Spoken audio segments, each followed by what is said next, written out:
Nous prenons plaisir à saluer tous les membres de la communauté d'études quotidiennes de la Bible. Nous vous souhaitons aussi la bienvenue à notre rubrique d'études de la leçon d'école du sabbat. Du coup, nous vous remercions de nous suivre régulièrement et de partager nos contenus avec vos proches. Sachez que vous faites un choix bénéfique et Dieu en tiendra compte. Nous prions le Seigneur. Notre Père Céleste, en ce moment, nous allons étudier ta parole. Nous te demandons de nous assister par ton esprit avec le pardon de nos péchés au nom de Jésus. Amen. Nous étudions la leçon 8 qui a pour titre « La lumière du sanctuaire ». Verset à mémoriser. Le point capital de ce qui vient d'être dit, c'est que nous avons un tel souverain sacrificateur qui s'est assis à la droite du trône de la majesté divine dans les cieux, comme ministre du sanctuaire et du véritable tabernacle qui a été dressé par le Seigneur et non par un homme. Hébreux 8, versets 1 et 2. Jeudi 23 mai 2024, le sous-titre c'est « Jésus, notre avocat dans le jugement ». Dans la leçon d'hier, nous avons vu que Jésus joue le rôle du grand prêtre qui intercède pour nous auprès de Dieu et aussi le rôle de médiateur par qui nous devons passer pour trouver le Père. Aujourd'hui encore, nous allons voir ce même Jésus qui joue le rôle d'avocat qui plaide notre cause à l'instant et aussi qui sera présent lors du jugement dernier quand Jésus reviendra. Pour plus de lumière, nous lisons Hébreux 10, versets 9 à 14, afin de trouver la différence entre le ministère du sacrificateur dans le sanctuaire terrestre et celui de Jésus dans le sanctuaire céleste. Hébreux 10, versets 9 à 14. Il dit ensuite, « Voici, je viens pour faire ta volonté. » Il a aboli ainsi la première chose pour établir la seconde. C'est en vertu de cette volonté que nous sommes sanctifiés par l'offrande du corps de Jésus-Christ une fois pour toutes.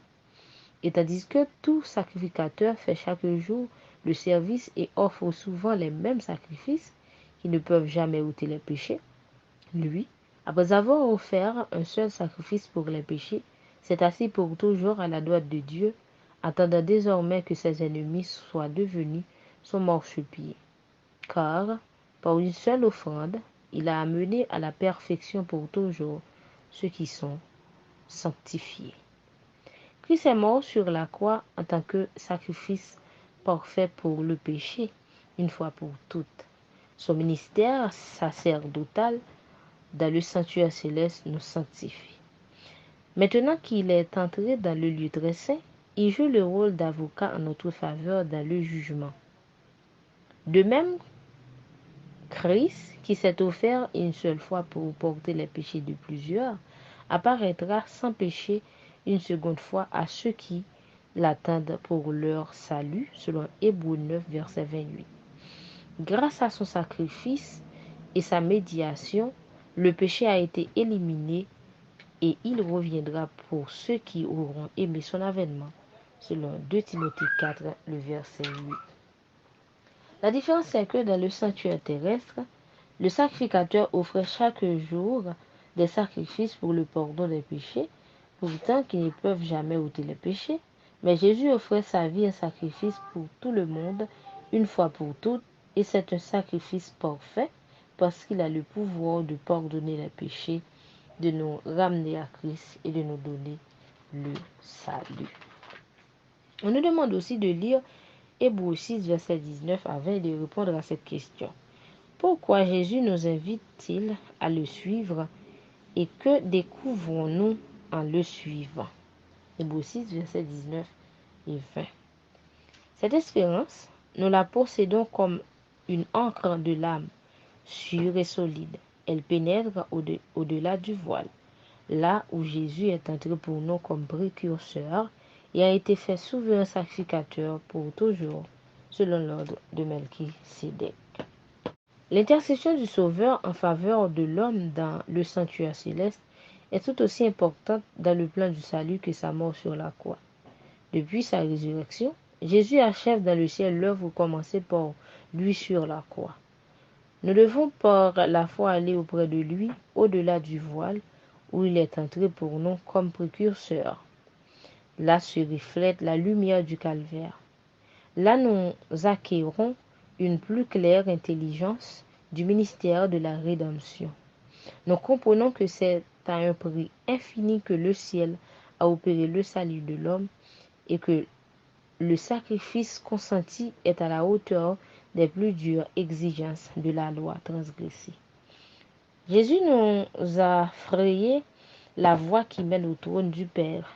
Désormais, grâce à sa médiation, tout désir sincère exprimé par ceux qui vont à lui par la foi peut être présenté devant Dieu, selon Tragédie des siècles, page 430. Jésus nous invite à le suivre afin de nous donner l'intelligence et la clairvoyance au sujet du ministère de la rédemption en notre faveur. Tout en le suivant, nous aurons le pardon pour nos péchés et nous serons aussi dignes de nous tenir en la présence de Dieu. Tout ça, c'est grâce à Jésus. Le plan du salut est un plan complet pour résoudre le grand conflit et sauver cette planète de l'emprise de Satan.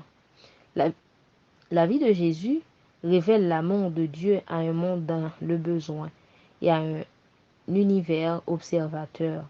Et sa mort révèle l'atrocité du péché et donne le salut à toute l'humanité. Son intercession dans le sanctuaire céleste procure les bienfaits de l'expiation à chaque personne qui tend la main par la foi pour les recevoir.